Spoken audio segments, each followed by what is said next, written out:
我一直活喺佢嘅陰影下。嗰日，佢一拳打碎五指山，請我出嚟，問我：你係陪我去西天，定係我送你上西天？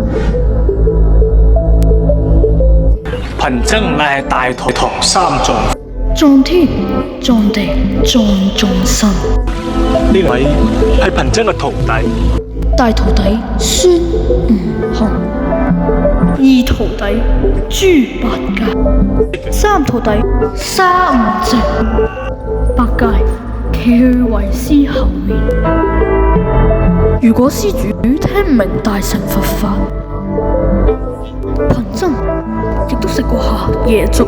悟空，你同佢講咁多做乜？為師早就同你講過，有殺錯冇放過。阿音，啲頭髮紮返好。好。